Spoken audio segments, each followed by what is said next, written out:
Hola, ¿qué tal? Muy buenas, bienvenidos, bienvenidas. Hoy estoy muy contento acá en Viva Europa, no solo porque estamos retomando ya por fin las entrevistas, está lanzándolo de nuevo, sino hoy tenemos una invitada muy especial. Hoy tenemos a Carmen Soria, quien es la partner, ella a través de su empresa, Eleven Markets, en nuestra parte en todo lo que tiene que ver con comercio exterior, internacionalización de empresas, importación, exportaciones, tanto desde y hacia España, Europa, y también trabajamos con mercados internacionales, Estados Unidos, nuestros países hispanoamericanos. Incluso ya Carmen también nos hablará de latitudes asiáticas y euroasiáticas. Eh, bueno, ¿qué sucede? El comercio exterior es algo muy interesante y es el tipo de negocio que a mí me gusta mucho porque en épocas de crisis se pone más interesante aún. Entonces, bueno, para eso y también porque hay muchas dudas que se presentan en el día a día de las personas que nos consultan, pues bueno, siempre quieren resolver sus preguntas. Entonces, este vídeo también les va a servir de soporte para que ellos eventualmente usted venga para acá, consulte esto y si necesitas algo, bueno, puedes consultar sin problema. Vale, pues Carmen, primero quería que por favor te presentaras, nos contaras un poco de tu trayectoria del comercio exterior. Carmen, bueno, es profesional del derecho, es docente de estos temas internacionales, tiene un montón de años en consultoría, proyectos, tal. Entonces, cuéntanos un poco de ti, Carmen. Pues muchísimas gracias. Lo primero, buenos días a todos y darte las gracias a ti, Otto, por brindarme la oportunidad de compartir mis experiencias, sobre todo con todos los oyentes que quieran hacer uso de ellas. Como bien has dicho, pues yo soy abogada de formación y de profesión en el ámbito del derecho internacional, particularmente en International Agreements. Y además de eso, pues fundé la consultora de internacionalización Eleven Markets, que tiene su base en Madrid, aunque tenemos distintos puntos en diferentes mercados en casi todos los continentes. Y mi experiencia con el comercio internacional, pues empezó de una forma muy casual, va a hacer ahora casi 20 años, y como me pareció un mundo tan apasionante, que no por eso no complicado, pues decidí que podía compaginarlo muy bien con mi profesión primaria, que era la del derecho, y al final fui adaptando un modelo de negocio en la que me permite ejercer esa labor más enfocada a todo lo que tiene que ver con el tema de las leyes y todo lo que tiene que ver con la consultoría regulatoria y con la consultoría para internacionalizar una pyme o cualquier otra institución que así lo desee, tanto de nacionalidad española como de cualquier otro lugar del mundo, como tú bien has dicho, y como me sigue apasionando después de tantos años, pues aquí seguimos peleando. Ah, muy bien, fenomenal. Sí, muy bien, Carmen. Entonces, si me ves que miro para acá es porque acá tengo la chuleta. No, me encantaría ser un entrevistador de estos avisados, ¿qué tal? Pero bueno, No te ya, preocupes. sí, más adelante. Yo en algún momento no voy a tener un podcast de estos como los que hay en YouTube, que están los tíos con los micrófonos, invitan y tal. Sí, sí, sí, sí, sí, sí. Sí, van a tener un podcast de eso, ¿no? Cuando diga, espero el año que viene ya tener sitio físico y tener para ya te Seguro que sí. invitaré a hacer un podcast de eso así bien chulo. Hombre, sí, Sí, sí, sí. sí, esos son chulísimos. Sí, sí. Bueno, entonces, pero bueno, mientras tanto, mi lista. Vale, entonces, cuéntanos, ya nos comentaste un poco sobre tu experiencia y cuáles son los principales beneficios que tiene una empresa de cara a la internacionalización. Bueno, esa es la pregunta del millón, ¿no? Que nos hacen todas las pymes cuando se acercan a nosotros, ¿cuál es la razón por la que debo internacionalizarme? Como tú muy bien has dicho, el proceso de internacionalización de empresas existe desde hace muchísimos años, no conceptualmente entendido como lo entendemos ahora porque es mucho más cercano, no por eso menos complicado. Lo voy a recalcar muchas veces porque la gente tiene que tener en cuenta la complejidad a la que se enfrenta. ¿Por qué tiene una pyme que enfrentarse a ese proceso? Pues primero porque lo que va a hacer es diversificar los riesgos en su negocio, es decir, si yo soy una pyme que está establecida en España, tengo un modelo de negocio que está fidelizado en mi mercado local y que me permite poder acceder a otros mercados, pues lo que tengo que hacer es buscar qué mercados son los idóneos para mí, para poder no solamente diversificar el riesgo, es decir, si pasa cualquier cosa en cualquier país en los que estoy y caigo, tener como soporte otros mercados. Y además, porque si soy un fabricante, por ejemplo, me va a permitir reducir costes, optimizar muchísimo más mis recursos humanos, hacer que mi producto tenga un mayor valor añadido.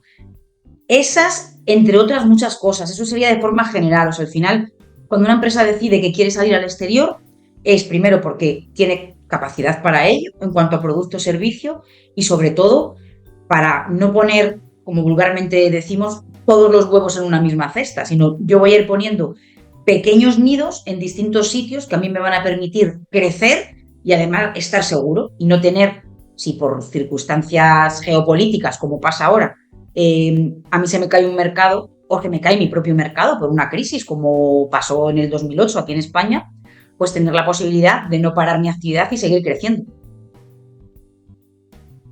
Cierto, cierto, cierto, es así. Mm, a ver, he perdido la pregunta. Ajá.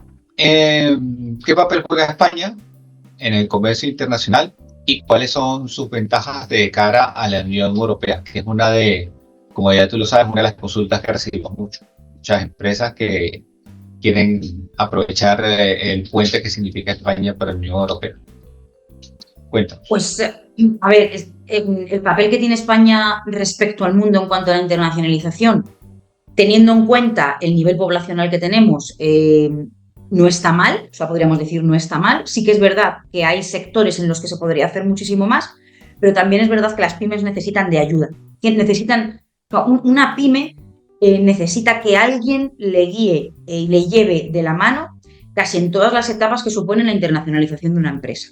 No hablamos de multinacionales, hablamos de pymes. Las multinacionales caminan solas, tienen otra idiosincrasia, tienen otro tipo de recursos, donde además las ayudas institucionales son siempre de primera mano, mucho más cercanas, con lo cual nosotros como consultoras debemos enfocarnos en ayudar a las pymes y darles ese apoyo que de forma institucional tienen de forma muy genérica. O sea, es decir, nosotros nos podemos encontrar con el ICEX, por mencionar el Instituto Oficial que se preocupa de todo lo que tiene que ver con la internacionalización aquí en España.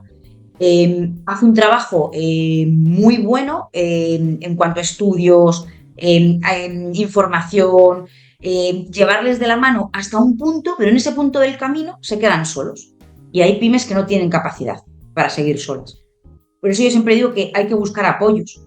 No es tanto por uno quiere generar negocio, obviamente, como todas las empresas, todo el mundo que nos dedicamos a los negocios, queremos generar un negocio, pero que tenga un objetivo. Y ese objetivo, cuando hablamos de internacionalización y sobre todo refiriéndonos al mercado español, lo que necesita es un apoyo de verdad, un apoyo en campo.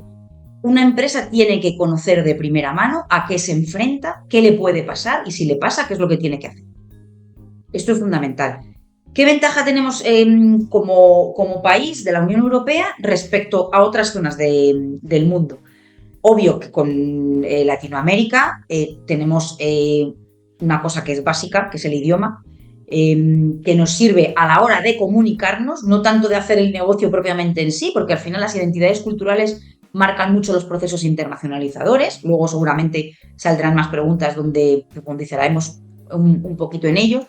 Pero sí que es verdad que España, por la situación geográfica que tiene, por su cercanía no solo con Europa, sino con África del Norte, por ejemplo, pues lo que permite es a empresas que vienen de Latinoamérica acceder a España, a través de España acceder a Europa y además a través de España tener acceso norte de África y además a otros mercados como pueden ser países árabes, donde desde España se tienen muy buenas relaciones y geográficamente hay mucha mayor cercanía. Además, legislativamente hablando, es decir, en cuanto a cumplimiento normativo, España, al formar parte de la Unión Europea, lo que te va a conceder, por así decirlo, es si tú eres capaz de vender en España, eres capaz de vender en Europa. Aunque luego haya que hacer algún tipo de precisión en cuanto a requisitos según el país donde vayamos, Francia, Alemania, Italia, cualquier otro país de la Unión Europea, pero sí que facilita mucho ese acceso, porque digamos que la parte principal, es decir, si yo soy un fabricante mexicano y empiezo a hacer mis operaciones de comercio exterior con España, pues obviamente primero porque tendré en España un hub exportador que me va a permitir tener esa cercanía con el resto de países de Europa y sobre todo con los países de la cuenca mediterránea y Francia, que es un gran país demandante de producto y servicio, y lo que me va a permitir es que el acceso a toda Europa sea mucho más rápido. De hecho, bueno, nos sucede mucho acá en Viva Europa y que generalmente las consultas se dan por algo muy pequeño y hombre, ya no la experiencia que tenemos, ¿no? Cuando se destapa ese melón, una cosa gigante, el cliente dice, no sabía que tengo que hacer eso. Por ejemplo, estos días conversábamos con una persona que nos escribió por consultoría de Amazon. No, quiero vender en Amazon de otro país, no de España. Y claro, esta persona pensaba que era, bueno, ir a abrir la cuenta de Amazon y ya está, ¿qué puede ser, no? Pero, claro, ahí tuvimos una conversación con el cliente, con Carmen, y Carmen le explicó todo el detalle que significa internacionalizarse. Y claro que Amazon, que es una de las empresas más exigentes y más cuidadosas de las leyes, de las marcas, de todo esto, ¿no? Puedes abrir una cuenta hoy, pero a las 2 o 3 semanas te la va a cerrar Bueno, si no cumples con todo lo del país. O sea, ni Amazon, ni Google, Meta, ninguno se va a mojar incumpliendo unas leyes, hacen las tonterías. O sea, todo lo cumplen como tiene que ser. Entonces, sí, muchas de las consultas efectivamente y las pymes muchas veces pensamos que es llegar a hacer, enviar un producto y hay muchos intríngulis. Y ahí viene una pregunta de las consultas que nos hacen. Yo sé que cada producto, cada país tiene sus cosas específicas, pero un poco requisitos de importación para importar productos a España a modo general. ¿de país tercero te refieres? Sí, de país Que tercero. no sea Unión Europea. Uh-huh. Bueno, pues al final, obviamente de forma genérica, lo que tiene que cumplir un producto son todos los requisitos que por legislación se le exijan. Te pongo un ejemplo. Si yo voy a importar fruta fresca de cualquier país tercero, podemos coger, no sé, República Dominicana, Costa Rica, el que queramos, pues lo primero que tengo que averiguar es cuál es el origen de mi producto, que esto obviamente lo voy a tener bastante más claro, es decir, no de dónde sale mi producto, cuál es el origen real de mi producto, que es lo que nos va a marcar muchas veces requisitos y otro tipo de cuestiones. Y esto es una cosa que muy poca gente conoce. Y después, quiero comercializarlo en España. Bueno, pues para comercializar en España un producto de carácter vegetal, pues yo tengo que saber que tiene que darse una serie de cumplimientos en cuanto a licencias y registros fitosanitarios. ¿Por qué? Pues porque es una planta viva, por así decirlo, y lo que no podemos es introducir productos en otros países que supongan un riesgo para la salud de las personas que están viviendo en el país. Entonces yo, como condición sine qua non principal, tengo que saber qué requisitos tiene que cumplir mi producto, si los cumple, tengo que solicitar a la institución correspondiente, es decir, que en este caso será el registro sanitario perteneciente al Ministerio de Agricultura, lo que mi producto tiene que tener, lo tiene, y aquí lo demuestro con una serie de documentos, de analíticas, etcétera. Y además, cuando llegue mi producto a la frontera, llega lo que se conoce como punto de acceso, de control, que están diseminados en prácticamente todos los puntos de entradas, tanto aéreos como marítimos, de la península, y habrá una inspección, que podrá ser documental o podrá ser física del producto, pero siempre va a haber una inspección donde me van a decir si es plausible que mi producto entre y se comercialice o no. Y si no puede entrar, pierdo el producto. Porque además en un producto, por ejemplo, perecedero, como es este caso, ni siquiera me da tiempo a hacer una reexportación, que a lo mejor tampoco me interesa por el costo. Entonces es una cosa que hay que tener, es una pregunta muy buena, Otto, porque a veces las empresas piensan, bueno, yo lo mando y cuando esté allí, pues no creo que pase nada. Y si pasa, pues ya veremos cómo lo solucionamos. Y es un error, porque a veces hay solución. Por ejemplo, si el requisito por el que tú me preguntas no es tan fitosanitario, pero sí un requisito de etiquetado. Bueno, pues si la etiqueta es errónea de un producto que no sea perecedero, pues no sé, café, por ejemplo, o cualquier otro producto, un producto industrial, que tiene que tener también un marcado y un etiquetado. Si yo tengo un error de etiquetado, pues lo que puedo hacer es, pues voy a subcontratar a una empresa logística y antes de despacharlo lo que va a hacer es que me va a cambiar la etiqueta, yo lo voy a poder introducir en el mercado, lo voy a poder vender sin problemas, incluso muchas veces dejan pasarlo por la aduana con la condición, o sea, pasa en suspenso con la condición de que yo tengo que solventar, subsanar esa deficiencia. Pero hay otros productos en los que no los dejan pasar y además tienen que ser inmediatos, con lo cual, si yo traigo un producto que no tiene un registro de sanidad, difícilmente lo voy a poder solventar en 2 o 3 días. Eso por lo que es la parte técnica. Luego tenemos lo que es la parte logística pura y dura de operativa, donde a mí me van a ir emanando unos costes. Cada día que pasa, a mí me supone un coste porque está en un recinto donde a mí se me permite tenerlo un número determinado de horas. Una vez pasadas esas horas, si yo no he desaduanado mi producto y lo he introducido en el mercado local, pues lo que me va devengando son unos costes logísticos, que en el caso, por ejemplo, de las zonas aéreas, es muy elevado. Con lo cual me va a suponer un coste, mi producto no lo voy a poder introducir, posiblemente a mi partner local lo tendré muy enfadado porque le he dicho que le voy a traer un producto que no es que no se lo traiga, que es que además se lo traigo y no me dejan pasarlo porque no está correcto, con lo cual pierdo el producto, pierdo la confianza en el partner, me supone un coste y aparezco en una lista donde dice que esta exportadora que viene de República Dominicana, habíamos dicho, ha incurrido en una infracción grave de este tipo, con lo cual la siguiente vez no solo me van a mirar como me han mirado la primera vez, sino que me van a mirar todavía más. Y las inspecciones se dan sí o sí. En los años 80 era diferente, era mucho más aleatorio porque no teníamos la digitalización que tenemos ahora, los procesos eran mucho más manuales, no había el mismo número de operaciones, pero es verdad que había veces que pasaban productos con controles muchísimo más bajos.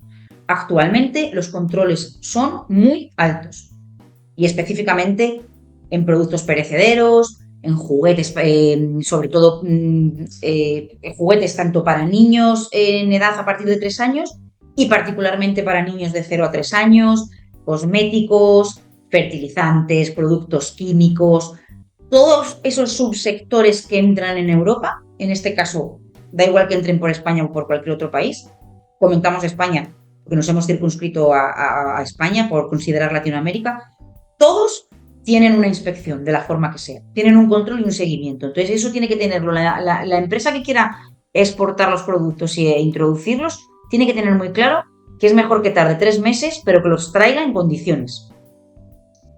Sí, y eso yo le he comentado a unas personas de Hispanoamérica, con las que conversé hace un buen tiempo, que, hombre, sé que a veces es feo decir esto, pero lo decimos a modo de que en nuestros países, de México a la Patagonia, las cosas a veces se hacen de unas formas Sí, un está entendido. poco por caminos, De aquella manera. sí, eso en España no pasa, no No, pasa. ya O no sea, pasa. No. eso Ni acá hablar. todo es absolutamente correcto, las cosas se cumplen o no se cumplen, y lo que está en la ley es lo que está en la ley.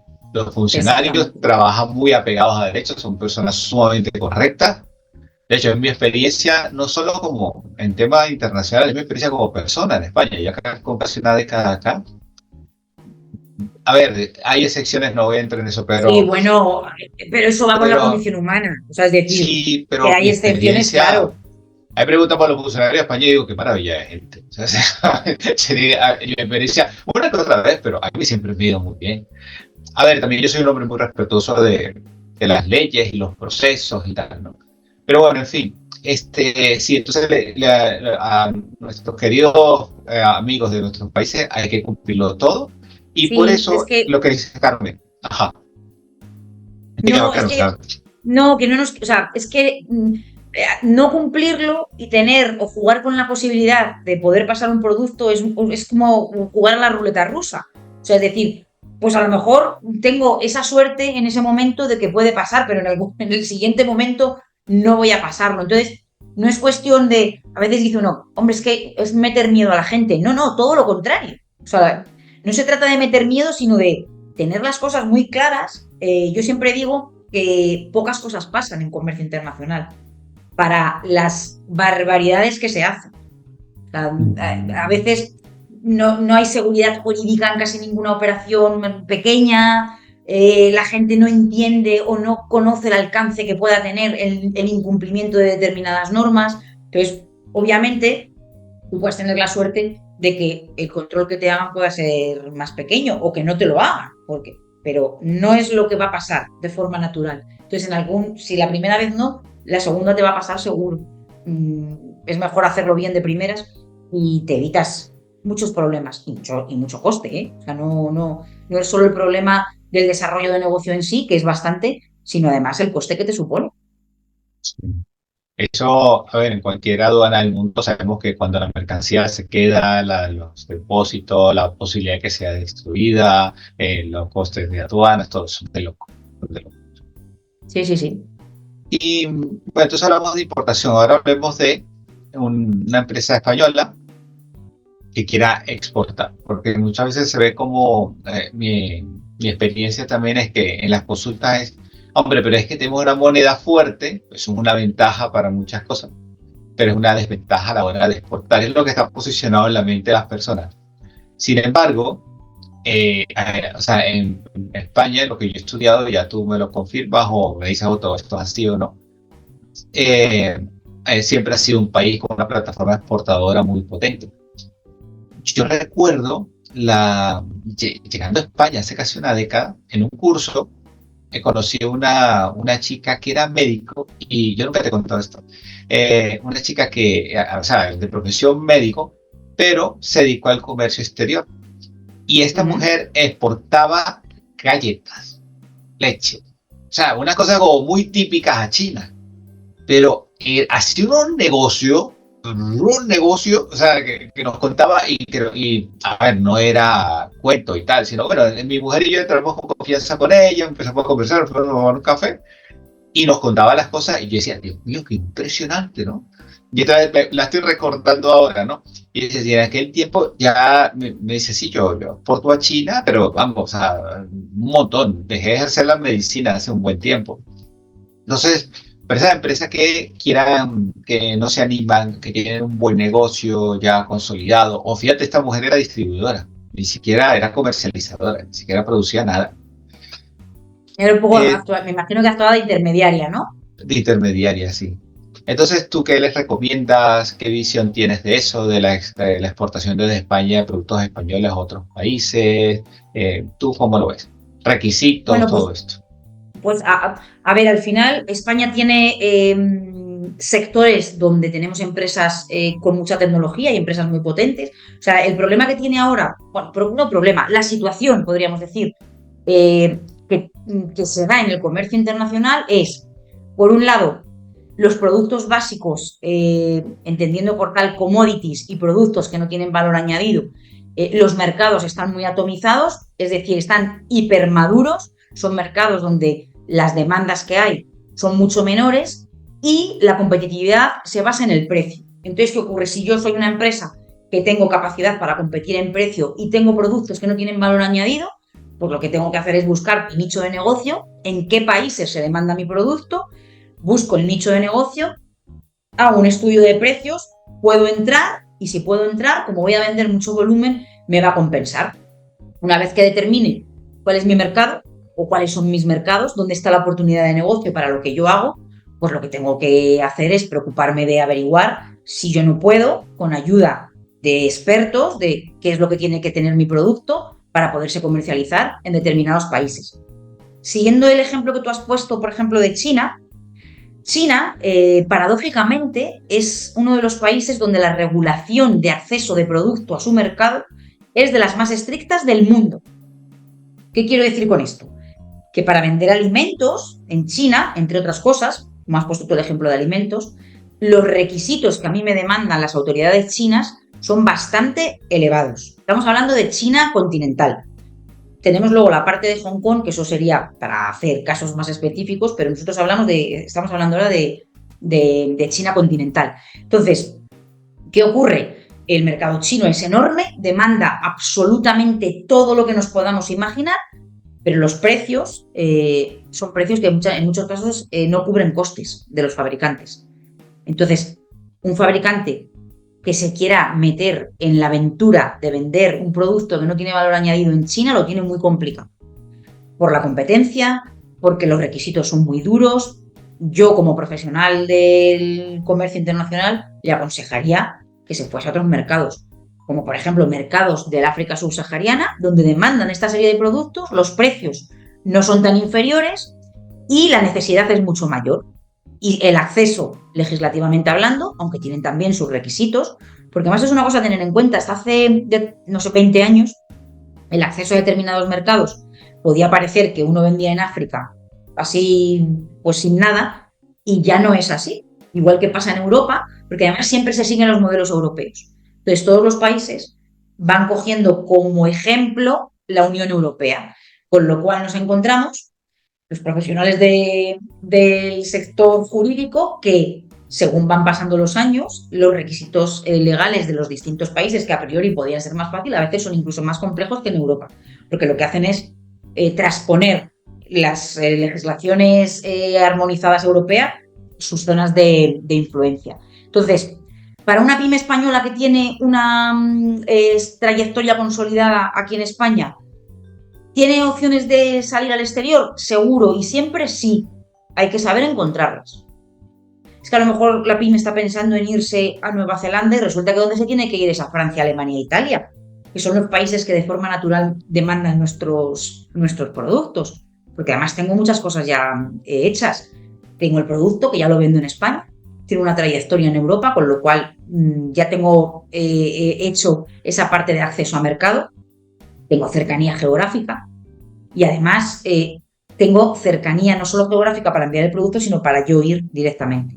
Entonces, ¿qué es lo que necesita que mi producto tenga para poderse vender en Europa?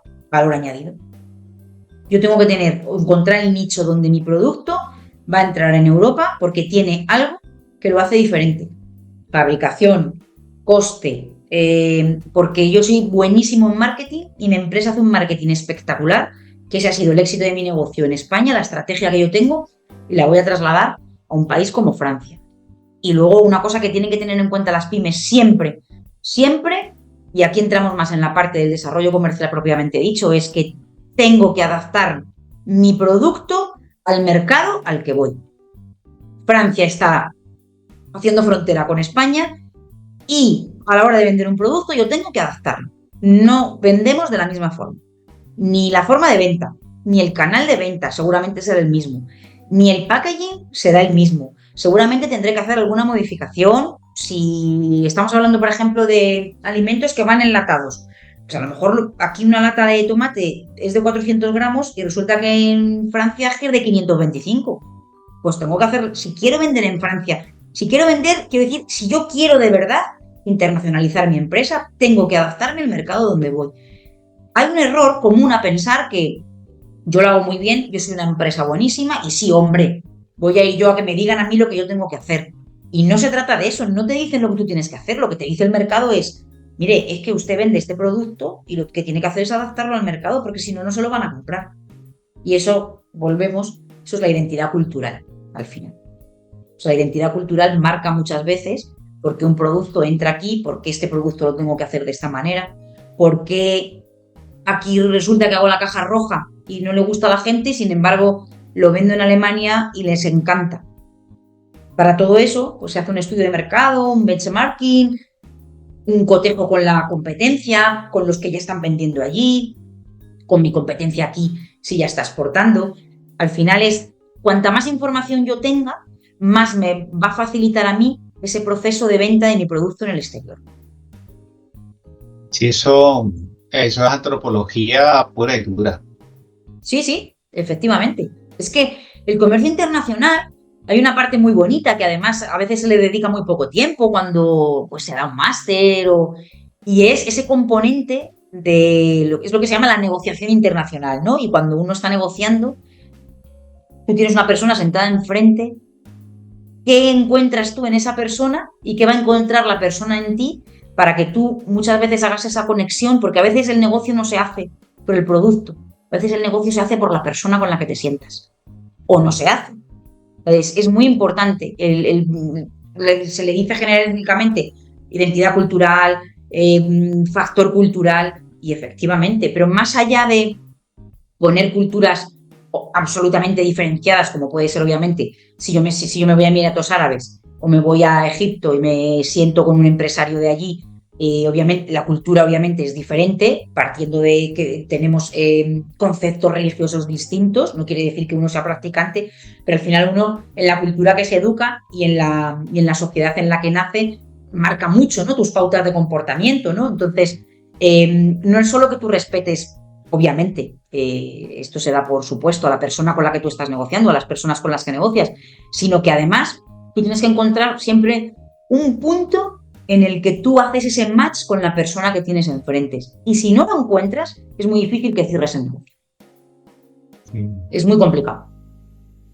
Sí, Yo yo tengo recuerdo, algún, ajá, yo ¿tienes tengo algo? algún Perdón. cliente, sí, no, yo tengo algún cliente, de hecho, que dicen, yo antes de hacer un negocio con alguien, me tengo que ir a comer con él. Y si en la comida no tenemos feeling, ya sé que no... Y es verdad, porque hacer negocios con una persona que te disgusta, mmm, es complicado, ¿eh? Es complicado. Entonces, siempre uno tiene que intentar conocer dentro de, o sea, decir, sin ser ni capcioso, ni que pueda pensar la otra persona que estás traspasando una línea más allá de conocer, pues no sé, las cosas básicas de tienes familia, cuáles son tus hobbies, este tipo de cosas, pero no ser tampoco una persona que llega, se sienta, no sé, los americanos, por ejemplo, son muy poco dados a este tipo de cuestiones, ¿no? El americano llega, se sienta, pim pam, sí, no, hasta luego. Nosotros, por ejemplo, que somos muy latinos, pues al final tenemos esa tendencia, en eso nos facilita mucho, ¿no? Que también es verdad que a veces nos hace perder mucho tiempo, porque luego no se cierra, y bueno, pero bueno, conoces personas que también te enriquecen y te sirven como experiencia en tu proceso de internacionalización.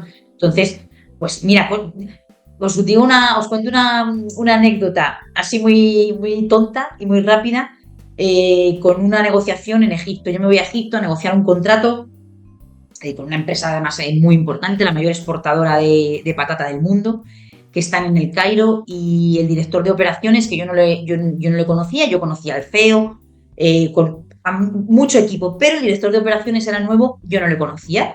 Y bueno, pues así, a priori, no, como que no nos encontramos, ¿no? En un primer momento, yo creo que él estaba un poco a la defensiva. Como yo los conozco bastante, porque trabajo mucho con estos países, dije, bueno, vamos a darle su tiempo, no pasa nada. Y después de estar reunidos unas cuantas horas, nos fuimos a comer. Y nos fuimos a comer él solamente y otra persona del equipo. Y pues estábamos comiendo y, bueno, una comida cordial, pero sin demasiado jugo, no sé cómo explicarlo, como que uno nota que estás como a la defensiva, no en tensión, pero sí un poco a la defensiva. Y de repente, no sé por qué, un comentario y se me ocurrió decir que estaba viendo la serie de Stranger Things. Entonces, ese señor le cambió la cara y me dijo, ¿en serio? ¿Por qué temporada vas? Y tú estás, eso hizo que hayamos mantenido durante años la amistad. Fíjate qué cosa.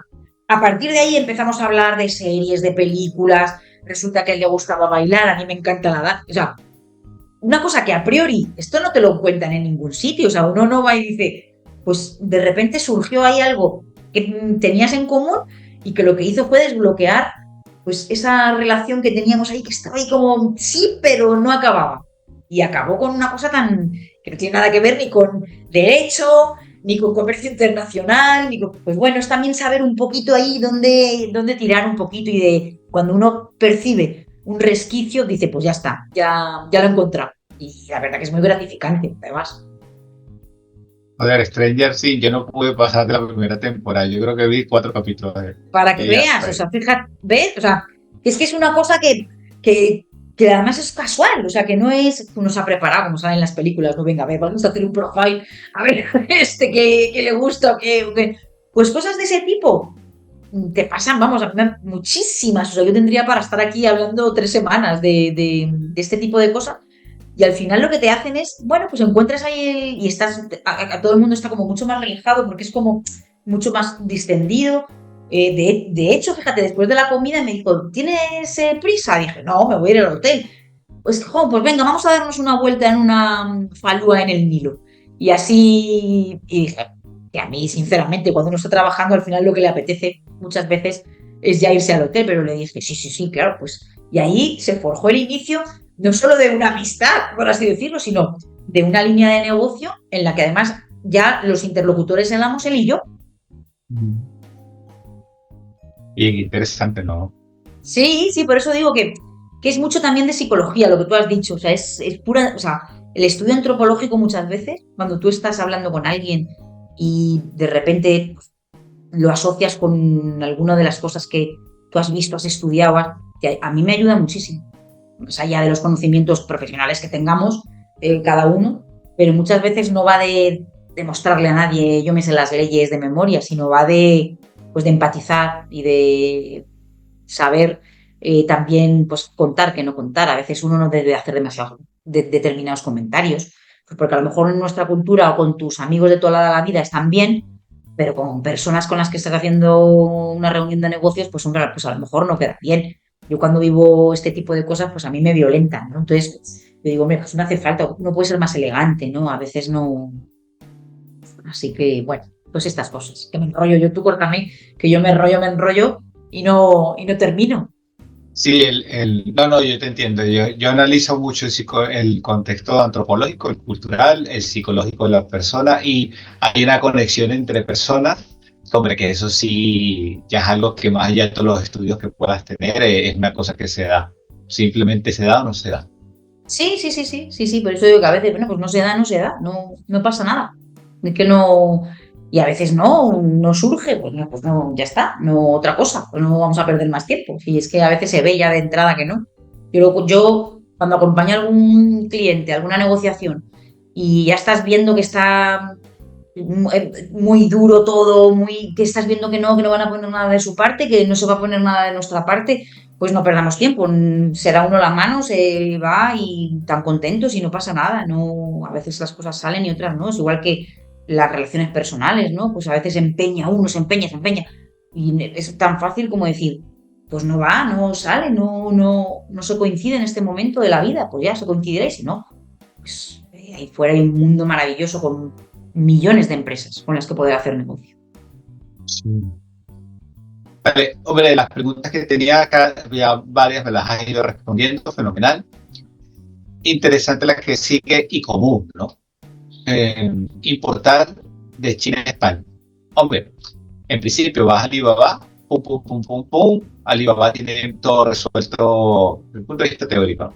Tiene todo resuelto con los temas de si el producto está certificado en Alibaba, la logística, tal, todo esto, ¿no? Conozco mucha gente que para productos relativamente simples importan de China con Alibaba sin mayor problema. Pero yo creo que cuando las cosas se ponen interesantes o el producto es complejo, ya cambian las cosas. Entonces, cuéntanos sobre importaciones de China a España, tu experiencia, qué procesos, qué recomendaciones nos podrías dar. Bueno, pues al final, lo que tú has dicho, pues están las plataformas maravillosas digitales que solucionan muchas cosas, pero cuando uno quiere importar, quiero hacer importaciones o sea, a nivel industrial o de fabricar un producto en China, yo ahora os contaré un poco las experiencias que yo tengo, pues como todo, ¿no? Hay productos que son más complicados y otros productos que no lo son tanto.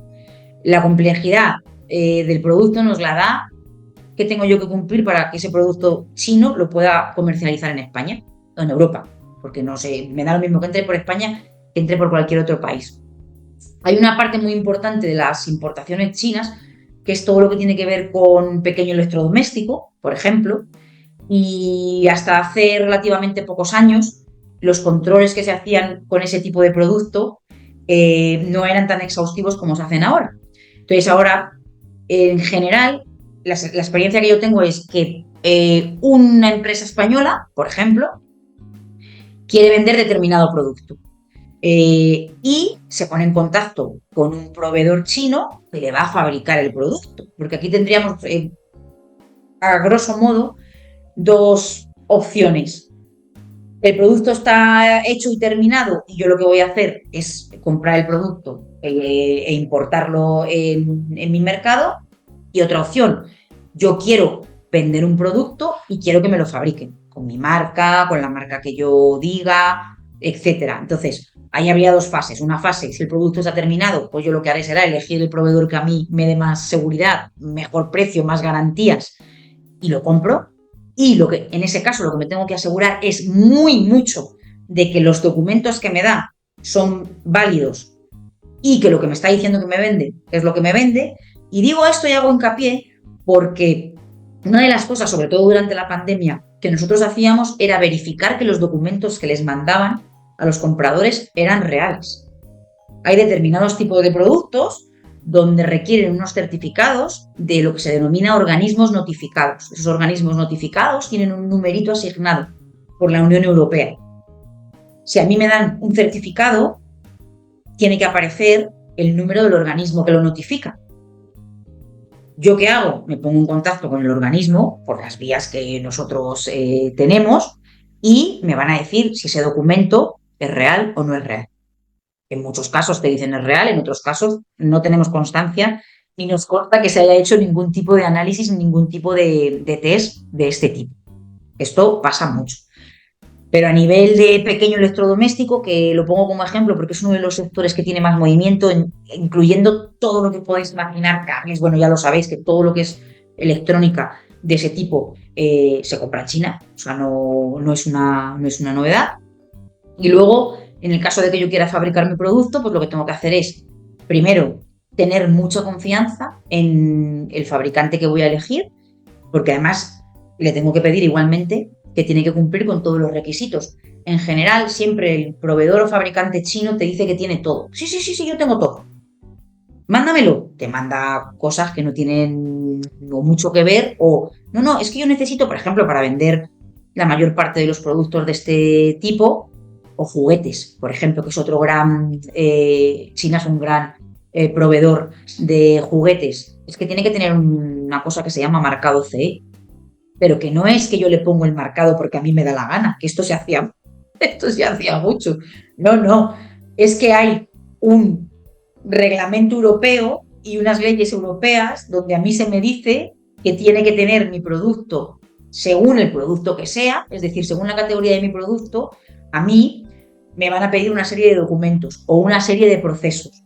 Y esos documentos y esos procesos, que es lo que se llama hacer una declaración responsable, el proveedor chino lo que hace es que se autojustifica en que lo tiene correcto. Pero para eso me tiene que enseñar los documentos y para yo tener certeza.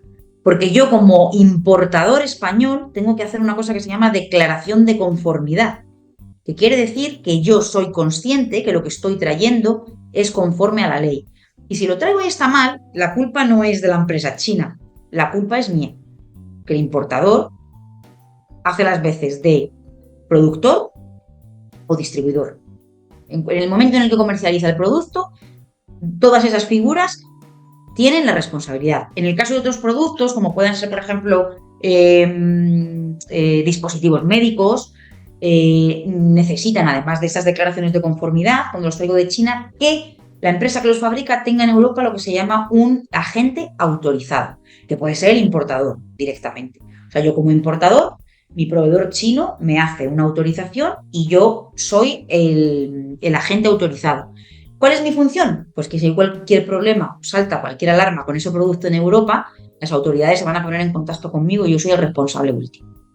O sea, no es una cosa para desdeñarlo. Y hay una central de alarmas europea, que además es electrónica, obviamente, a estas alturas, y es AWEX y salen todas las alarmas cuando paran un producto en cualquier país de Europa. Saltan. Hay alertas y además una vez que estás metido ahí es muy difícil quitarlas, salvo que subsanes. Pero normalmente las subsanaciones no se pueden hacer porque son por mal fabricación del producto, porque no cumple con los requisitos. Pues no sé, pongo un ejemplo. Un transformador de carga de un ordenador que tiene los polos de inserción en el enchufe a 2 milímetros por debajo de como exige la ley. Una cosa que parece a priori, ¡qué barbaridad! Pues qué barbaridad, no, paraos. Sin posibilidad de comercializar, y el que lo esté comercializando tiene que dar cuenta de que los deja de comercializar. Es una cosa compleja, más allá de Alibaba y más allá de otras plataformas que nos permiten hacer otro tipo de comercio, más al por mayor, pero no con la entidad que yo os estoy comentando. Pero nos guste o no Hombre, nos guste, nosotros vamos a ir siendo, y todo el mundo, partner comercial de China. Esto es claro. Entonces lo que hay que aprender es a manejar las herramientas, a saber lo que yo tengo que hacer, qué tengo que exigir. Y oye, si me enfrento a algún problema, pues ya sé buscar la vía de solución. Yo tengo la suerte de conocer al embajador chino aquí en España. He comido 2 veces con él en estos últimos meses y discutimos en el buen sentido, no porque ellos se quejan de que la legislación europea es muy dura, pero es igual de dura la China. Entonces yo siempre le digo, es que tenemos que llegar, bueno, quizás no tiene por qué conocerlo la gente, pero hay grupos de trabajo, Europa-China, para afianzar relaciones, para facilitar, donde se estudia y se piensa mucho cómo encontrar vías de solución pues, a este tipo de problemas. Entonces, homologaciones legislativas no va a haber nunca entre Europa y China, pero sí acercamiento, porque ahora mismo somos muy equidistantes. Entonces, igual que nosotros, ellos se quejan porque nosotros somos muy restrictivos con determinadas legislaciones, a ellos les pasa lo mismo o incluso más. Sobre todo ellos con los productos cárnicos, todo lo que tenga que ver con alimentos, los requisitos que exigen son brutales, incluso hacer inspecciones físicas, de enviar ellos a una delegación de las autoridades pertinentes en China y tienen que venir in situ a hacer una auditoría de bien, pues en el caso de las cárnicas, de donde se esté haciendo la producción, en el caso de otro tipo de producto, de las fábricas donde se produzcan los alimentos. Entonces, hay que intentar rebajar ese grado de exigencia mutua y encontrar un punto intermedio. Y en eso se está trabajando hace muchos años, desde Europa, con ellos. oye, Carmen, interesante. Fíjate, yo creo que, no sé si tú estás de acuerdo, en la psique del posible importador está muchas veces, bueno, importa un producto y si hay algún problema, pues bueno, la responsabilidad es del que me lo importó, del que me lo vendió No, fuera, ¿no? Y no, ahí lo no. que tú hiciste, o sea, ese consentimiento va implícito en la importación, entiendo, el que tú nos A ver, es que es comentaste. lo que dice la ley, o sea, taxativamente, además, porque antes, después hubo bastantes modificaciones, sí que se consideraba la figura del comercializador, pero no se tenía en cuenta el importador. Entonces ahí encontraba el importador un pequeño resquicio, una laguna legal, donde como explícitamente no se le mencionaba a él como sujeto responsable, que es como lo denominan las leyes, pues bueno, pero desde que empezó lo que se llama la armonización europea legislativa, lo que se hizo, y de hecho si uno coge cualquier directiva o cualquier reglamento europeo que tenga que ver con todos los procesos de compra de un producto en país tercero, la primera parte donde vienen los conceptos, ahí de las primeras cosas, el artículo 1 siempre es, tendrán la concepción de sujeto responsable, comercializador, distribuidor e importador. Y entonces, además es una cosa, yo cuando doy los cursos de acceso a mercado, de consultoría regulatoria, es una de las cosas que les digo siempre a las pymes, les digo, que sepáis que los responsables últimos sois vosotros, porque sois los que ponéis en funcionamiento, perdón, sois los que ponéis en el mercado los productos. Porque hay veces que hay empresas, como tú sabes, Otto, que a lo mejor tienen una empresa que es la importadora y luego dentro del grupo la comercializadora es otra empresa. Lo mismo me da que me da lo mismo, es que tiene la misma responsabilidad la que importa como la que comercializa. Porque eso se hacía también mucho para evitar eso, ¿no? No, es que yo tengo, de hecho hay empresas que solo tienen una sociedad solo para importar, no comercializan nada. Simplemente importan y lo que hacen es que luego entre el grupo hacen sus operaciones comerciales. Eso no nos sirve. O sea, eso que lo tenga la gente muy claro. O sea, el responsable último es el que lo comercializa. Me da igual que sea el importador, que sea el comercializador, que sea el distribuidor. Da igual el grado de la cadena, siempre es el responsable último. Y en el caso que os decía de tener un agente autorizado, es porque Cuando la dinámica del producto es más compleja o tiene un alcance de mayor riesgo, como puede ser un dispositivo médico, se le exige además al fabricante o al exportador chino que tenga aquí un punto de contacto en Europa. Para en el caso que haya cualquier problema, directamente sea el punto de contacto el que responde. No sé si te he contestado, me he extendido demasiado. No, está muy bien también para que, hombre, tengamos en cuenta de que hay un traslado de responsabilidad, o sea, se asume la responsabilidad directa y hay consecuencias, ¿no? En el caso de... Sí, totalmente. O sea, no, es que además no hay posibilidad de exención. O sea, es decir, no es, puedo elegir yo, no. O sea, no es lo que hay. O sea, no hay posibilidad ni de cambio. Tenlo claro porque el responsable eres tú. ¿Cómo detecta? Siguiente pregunta. ¿Cómo detecta una empresa, una pyme, oportunidades de internacionalización? ¿Qué mecanismo puede utilizar para eso? Bueno, pues esto al final cada maestrillo tiene su librillo. A ver, los que nos dedicamos al sector, pues muchas veces solo por el conocimiento del día a día del sector uno detecta de forma natural qué productos o qué servicios tienen mayor demanda o por la propia actividad laboral o por estar trabajando en un proyecto determinado, pues colateralmente uno descubre que en determinado país se demanda o tiene interés en determinado producto. Como en general las pymes no tienen esta capacidad de conocimiento porque no se dedican a ello, pues al final nosotros, por ejemplo, como consultora, pues lo que hacemos es estudiar qué productos son los más demandados a través de infinidad de herramientas que podemos encontrar.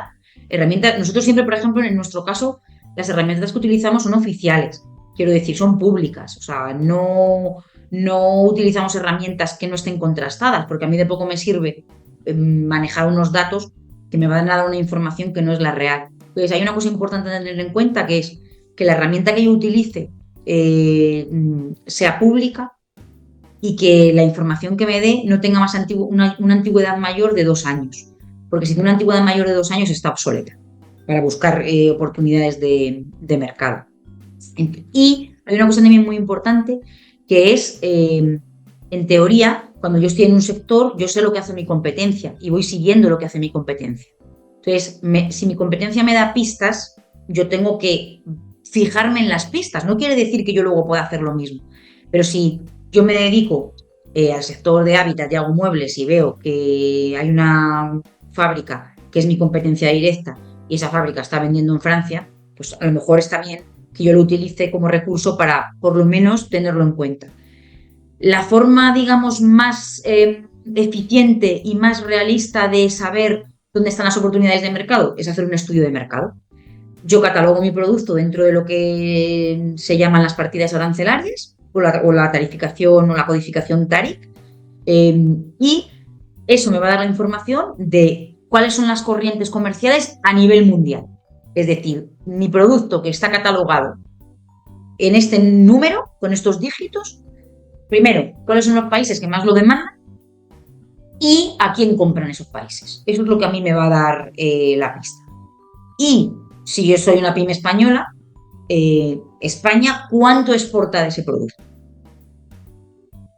Si no exporta nada, porque a veces se da, pues entonces lo que me dice es que o bien no hay capacidad para exportar porque no hay demanda, o si hay demanda, pero la competencia no tiene capacidad, por los motivos que sean.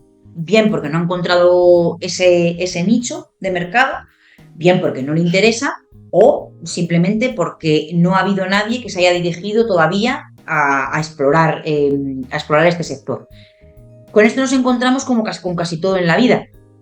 Sectores donde están maduros a un punto en el que es muy difícil entrar, salvo, como comentábamos antes, pues bien, porque mi producto sea muy barato y yo tenga capacidad, o bien porque lo que yo ofrezco está en este nivel respecto a los demás, y luego hay sectores donde están muy vírgenes, donde hay oportunidades, pero ¿qué ocurre con estos sectores? Que la complejidad se acentúa a la hora de acceder.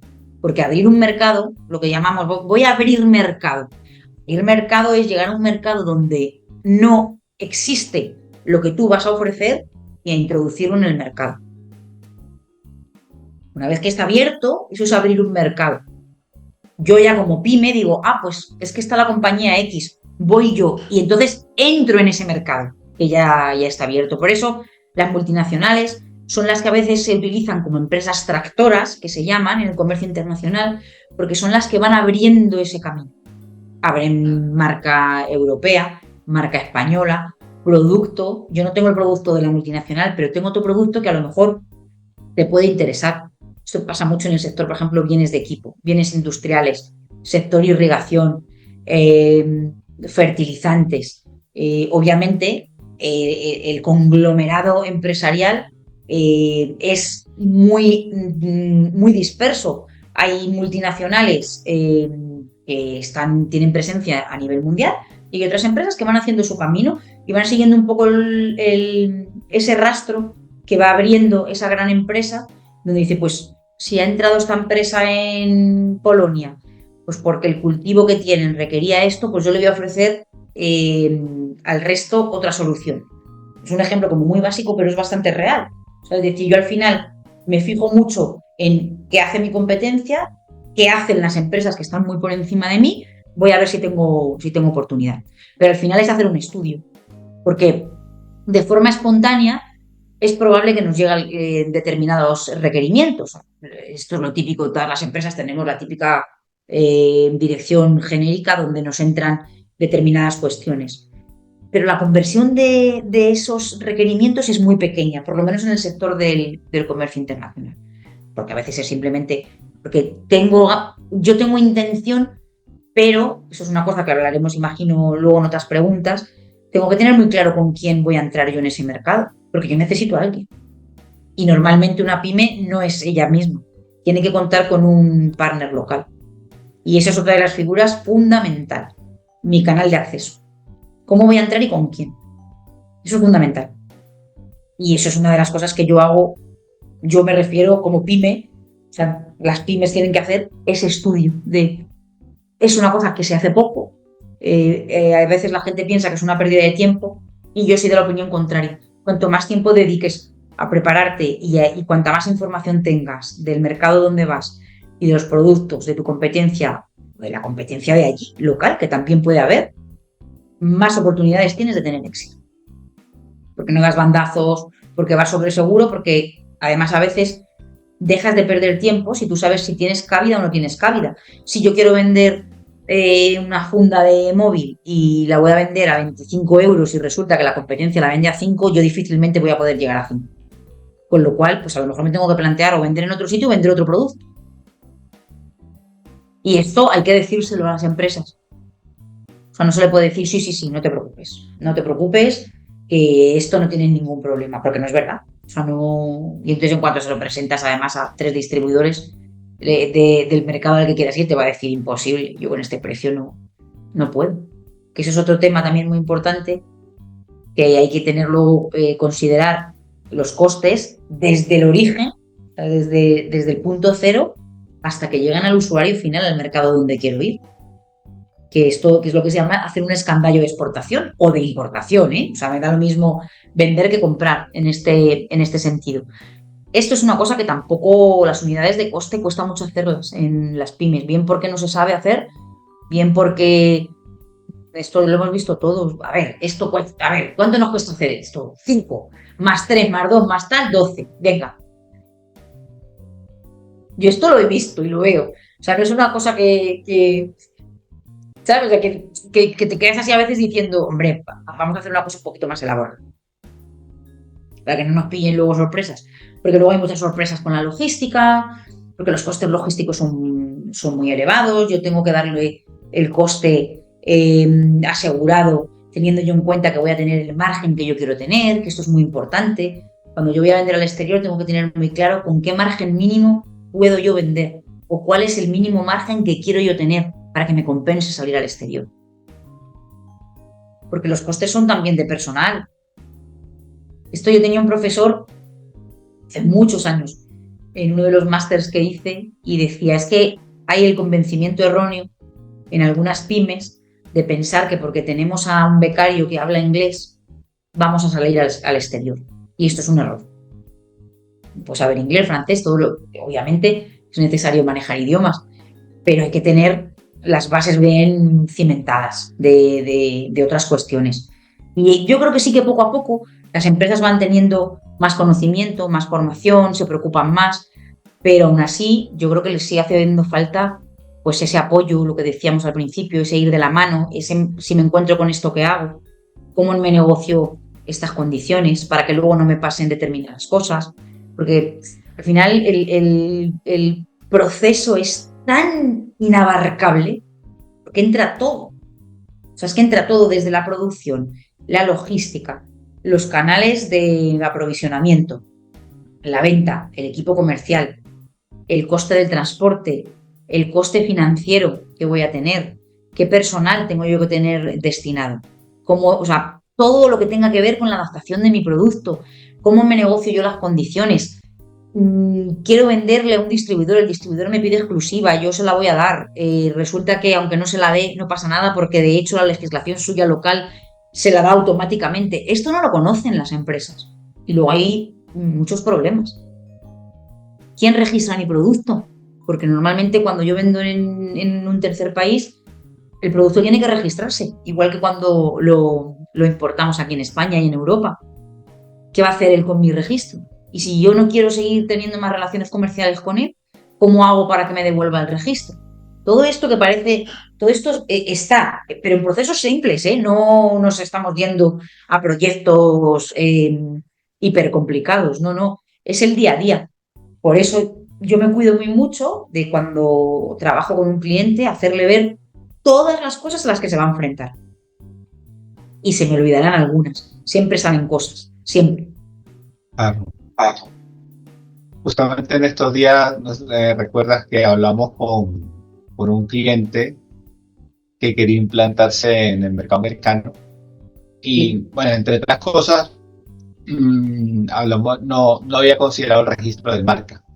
Tiene su marca registrada acá en España, en Europa, pero no allá. Y, hombre, claro, lo veía como algo más de lujo y tal, ¿no? No le da mucha importancia. Y yo le comenté en ese momento, le dije, a ver, hay que proteger la marca. Y en Estados Unidos, como en todos los países, pero es que yo lo he visto mucho allá y me parece que los americanos son muy agresivos. También que en Estados Unidos, o sea, no sé, tropezaste un perro y ya la denuncia son $300,000, bueno. O sea. Sí, pero bueno, sí que se da, sí. Es que son muchas cosas las que hay que tener en cuenta. Entonces, por eso digo que, oye, si tienes, y por desgracia, mayoritariamente en las empresas, pues no se puede uno permitir el tener un departamento hiperformado y con un control de comercio exterior con una experiencia enorme, pues porque en general, si no has exportado nunca, si no te has internacionalizado, no vas a tener ese tipo de personal. Y cuando uno empieza, no considera de importancia tener a alguien. Y yo, por ejemplo, con algunos de mis clientes, cuando me preguntan, ¿qué necesitamos? Yo siempre les digo, tener una persona que se dedique única y exclusivamente al comercio exterior. Da igual que, o sea, en principio, si tiene conocimientos, mucho mejor. Si no tiene conocimientos y es más junior, pues vamos a intentar que se forme. Porque si no hay nadie que haga ese seguimiento, si no hay nadie que se preocupe, al final todo acaba deslavazado. Porque además en las pymes pasa una cosa, en las pymes en general todo el mundo hace de todo, que te toca. O sea, salvo esto es así, el tejido empresarial español es de esta manera y salvo empresas de determinada envergadura, pues no hay otra. Entonces todos los que hemos pasado y hemos tenido ya una determinada experiencia, pues te toca hacer de todo, lo que toque. ¿Qué ocurre? Que como tiene uno siempre tantas cosas que hacer, cuando te llegan propinas, te sientan fatal y les pones poco interés. Y esto es así. O sea, es decir, sí, y ahora tengo yo ahora tengo yo que estar traduciendo esto. No, hombre, pues hay que tener una persona y si no hay una persona, hay que mandarlo a traducir a un traductor. Esto es otra de las cuestiones, que además esto, tú que eres mucho más marketingiano, tú lo sabes bien. A veces lo barato sale caro y hay que invertir, no es un coste, es una inversión. Uno tiene que tener buenas herramientas. Tú me preguntabas antes por las herramientas para detectar oportunidades. Y además de esas herramientas, tú tienes que tener herramientas para vender tu producto. en tiempo y forma. Tú tienes que tener una buena presentación de ese producto, tanto del packaging como de la información que tenga que contener el producto, de cuando tú le mandas esa información a una persona que va a ser tu potencial distribuidor o que te quiere comprar el producto, tiene interés, tú le puedes mandar 4 cosas mal traducidas con un traductor sin maquetar en condiciones que no se vea profesional. Hombre, yo muchas veces se queda uno así un poco desolado porque dices, pero ¿cómo? De hecho, nosotros, por ejemplo, en Eleven Markets, en más de una ocasión, le preguntamos al cliente y le pedimos permiso, ¿podemos tocarte un poco el catálogo? Y te suelen decir, sí, sí. No, es que nos parece que, pues lo que os comentaba antes, pues porque para ir uno a Francia a vender muebles tiene que llevar un catálogo que parezca que acaba de salir del Architectural Digest. Y es así. Y entonces, como a veces les cuesta entenderlo, pues cuando les dicen, mira, esto es una prueba de lo que... Ah, pues, oye, pues está mucho más... llama mucho más la atención. Claro, si muchas cosas entran por los ojos, más allá de, sobre todo, cosas pues de este tipo, ¿no? De donde la estética es muy importante. Entonces, se hace unas fichas técnicas bonitas cuando es un producto técnico, que sean agradables a la vista, que estén bien traducidas, que en el idioma que las mandes se note que las haya hecho una persona que por lo menos controle el idioma, que no, alguna vez nos ha pasado algún inglés o algún americano de algún cliente y dice, ¿pero esto qué es? ¿Pero quién ha traducido esto? Además te lo dicen porque... Y claro, dices, sí, claro, es que, pues eso. Pues todo esto es el aprendizaje que tienen que tener las pymes. Más allá de, quiero salir fuera. Por eso yo siempre, que lo hemos hablado en varias ocasiones, de, hay que estar preparado para salir fuera. Hay que estar preparado. O sea, es decir, yo tengo que, es como yo siempre digo, vestir al muñeco. Yo tengo que vestir a mi muñeco lo más guapo posible. Lo visto, le pongo todo, los complementos, real, contrastado, mi producto es esto, tiene estas características, soy capaz de hacer esto, usted es capaz, porque usted es capaz de adaptar este blister y en vez de 15 unidades que tenga 25, y yo me tengo que plantear, ¿soy capaz? ¿Cuánto me supone? Porque a lo mejor no, y le tengo que decir que no. Lo que no le puedo es decir que sí y luego no hacerlo. Eso también es otra pelea que se da mucho. Entonces yo tengo que hacer el muñeco lo más bonito que pueda. Es así. Hay un montón de procesos, ¿eh? Mucho, todo. Es que es una cosa muy compleja. Y luego también es verdad que, por desgracia, este sector que no está regulado como tal, que no es, por ejemplo, pues abogado, médico, médico. ¿Qué ocurre? Que dentro del comercio internacional, pues hay muchos satélites, hay muchos participantes, hay mucho intermediario, hay mucho comisionista. Es verdad que el sector va depurando y cada vez se demanda más la gente que tiene un determinado expertise, que tiene en consideración pues, todo lo que supone este conglomerado de cosas, pero sí que hay mucha injerencia y hay mucho, no te preocupes, que yo esto te lo llevo y posiblemente sí que es verdad, puedes tener contactos en Colombia, como ejemplo. No te preocupes que yo tengo en Colombia una empresa que está interesada en tu producto y te voy a poner en contacto, fenomenal. Y te pones en contacto con la empresa, pero ¿y a partir de ahí qué hacemos? Porque también se tiene la creencia errónea que el tercero con el que tú tratas, o sea, tu partner, sabe y posiblemente no sepa. Eso es otra variable a tener en cuenta, ¿eh? Se da por hecho, no. No te preocupes, que el de Colombia, además eso es así, que el de Colombia nos resuelve y el de Colombia dice, no, mira, es que yo no te lo puedo resolver porque es la primera vez que traigo desde España este producto, entonces te podré ayudar a lo mejor en otras cuestiones, pero en esta en concreto, si tiene que ver algo con cumplimiento de requisitos, entonces ya se tiene que ir el de Colombia a preguntar o tienes tú que al final contratar a alguien para que te resuelva con lo que ello supone.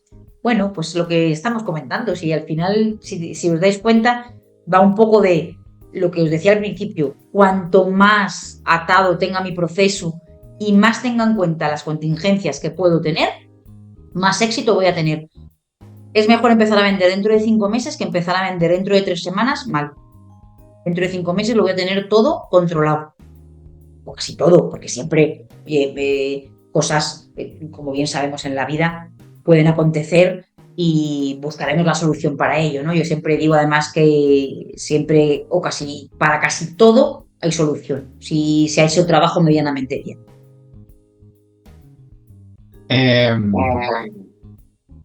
A ver, sobre eso que tú comentas, hay un eco, ¿eh? A ver, ¿Sí? ahora, ¿me escuchas? Sí, yo te oigo bien. Vale. No, es que había eco. O sea, meto algo que tiene y no tiene que ver. Eso, yo siempre he dicho que entre la falacia argumentativa, la que se usa más para a manipular a las personas y con la cual no pienso yo, nos automanipulamos es la de autoridad. Porque es una falacia con la cual tú puedes desplazar la responsabilidad. Eso que tú acabas de decir que, vale, me recomienda una empresa en Colombia y yo asumo que supongamos que voy a importar café. Entonces yo asumo que porque está en Colombia, ya le otorgo una autoridad. Todo esto pasa en la psique. Ajá. Es que Esto es tal bueno, cual lo estás diciendo. que me va a resolver todo el lío. Que ese ya tiene todo. Bueno, ese Esto es habla tal con. cual.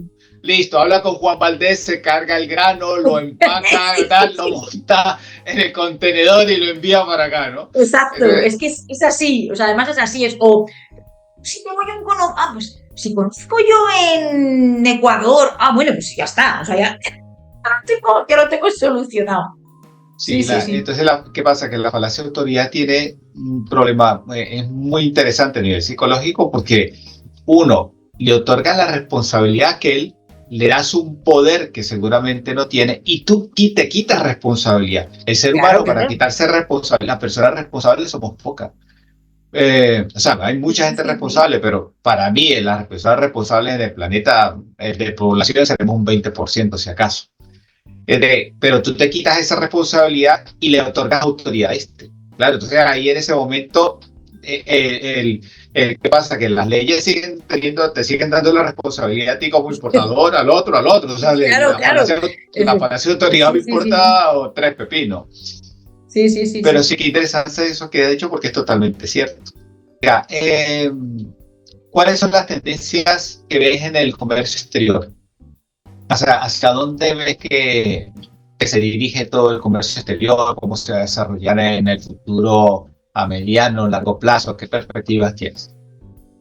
A ver, hay una parte indiscutible que es todo lo que tiene que ver, primero, con la digitalización, es decir, es una herramienta que ahora mismo, dentro de lo que es el comercio exterior como tal, está supeditada mucho a plataformas online de venta, pero que yo creo, y de hecho uno de los ejes estratégicos, por ejemplo, del gobierno aquí en España, desde hace bastantes años, pasa por la digitalización del sector y aparejado a esa digitalización nos encontramos con la innovación, o sea, es decir, tenemos que ser capaces de encontrar procesos innovadores, productos innovadores, que al final es la tendencia que se demanda a nivel mundial. Todo lo que tenga que ver con inteligencia artificial, más controlada o menos controlada, porque ya sabemos el gran debate, por eso tampoco el desarrollo ahora mismo tiene una envergadura como tal, pero todo lo que tenga que ver con eso marcará una de las tendencias principales en comercio exterior. Y luego hay otra cosa muy importante, que es todo el tema, todo lo que tiene que ver con la economía circular, es decir, con el desarrollo sostenible. Todo eso, ahora mismo, a día de hoy, además a nivel mundial, el eslogan, digamos, o el mocho que se sigue es el Think Green, perdón. Entonces, en todos los sectores, porque aquí, por ejemplo, nos supeditamos o hemos hecho la entrevista muy enfocada a producto o servicio, pero luego, por ejemplo, hay sectores como puede ser el turismo, donde también se hacen procesos de internacionalización. Entonces, en este tipo de sectores, sea turismo, educación, artes escénicas, todo lo que tenga que ver con este tipo de sectores, hay un desarrollo sostenible que cuanto más se tenga en cuenta, más éxito y más alcance tendrá. Porque además en Europa, ya lo sabemos, es prioritario como mantra estratégico, en España obviamente, y a nivel mundial lo mismo. Hay países que están en vías de desarrollo donde todavía no se hace el mismo hincapié, pero como copian, en el buen sentido, las directrices que se siguen en los países desarrollados, pues al final nos vamos encontrando que todo lo que tenga que ver con el desarrollo sostenible, una empresa que se compromete y que fabrica sus productos teniendo en cuenta determinados procesos para observar este tipo de desarrollo, esta economía circular de reutilización de recursos tendrá mucho más éxito en un medio largo plazo en comercio internacional que una que no lo haga. De hecho, algunas desaparecerán si no consiguen readaptar sus procesos, por desgracia. Que además es una cosa en la que está muy firme todo lo que tenga que ver con los desarrollos y de hecho las subvenciones y ayudas van muy enfocadas a este sentido. Investigación, innovación, nuevas tecnologías, desarrollo sostenible y responsabilidad social corporativa. Lo que pasa es que esto es también a nivel local.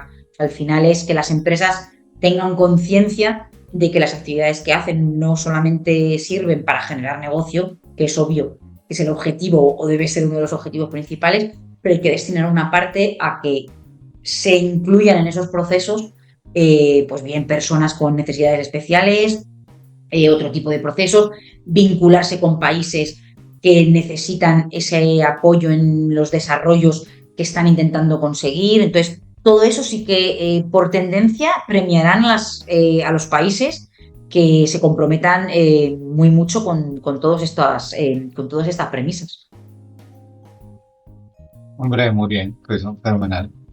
Sí, estoy de acuerdo totalmente con eso. Y a ver, sí, por favor, sé que he hablado muchísimas cosas, ¿no? Complicado. Pero si tuviese que hacer ya un resumen final de esta entrevista, una, unos baby steps para una pyme o una empresa que se quiera internacionalizar. Cuéntame unos cuantos pasos que después cada uno se va a desarrollar y tal. ¿Qué debería pensar y hacer desde el inicio hasta ya estar exportando? Pues mira, lo primero que tiene que hacer una empresa que se quiere internacionalizar es hacer un autodiagnóstico de la capacidad que tiene para salir al mercado exterior. Es decir, ¿soy viable como empresa, financieramente hablando? ¿Soy viable como empresa con mi producto o servicio? ¿Tengo capacidad? ¿Tengo recursos? Si los tengo, ¿son propios? ¿Son ajenos? Y si no los tengo, ¿tengo capacidad para solicitar esos recursos?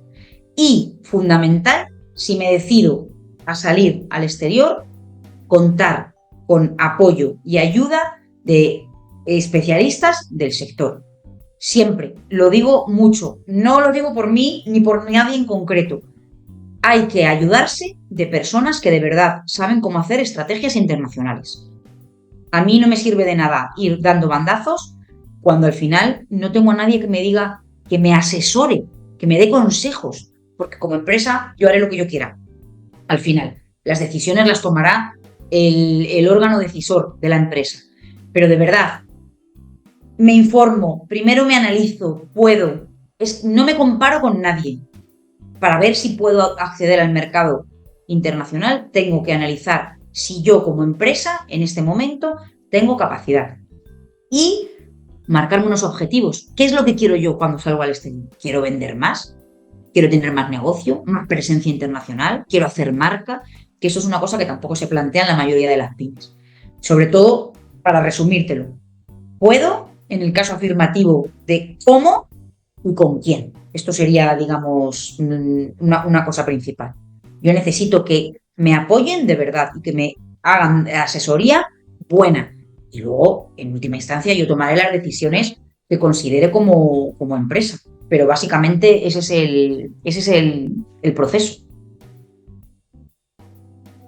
Vale, pues Carmen, muchísimas gracias.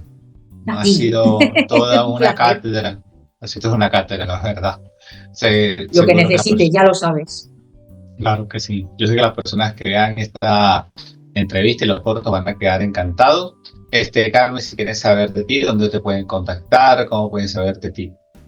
Sí, pues pueden acceder a la página web de Eleven Markets, elevenmarkets.com, y ahí aparece un número de teléfono y un correo donde se pueden dirigir y cualquier consulta o contactar, si tienen tu contacto con Otto, pues ningún problema tampoco. Y a vuestra disposición para ayudaros y sobre todo para que si decidís emprender este camino que no deja de tener complejidades, pero es muy bonito y muy gratificante, pues encantados de poderos acompañar y daros buenos consejos.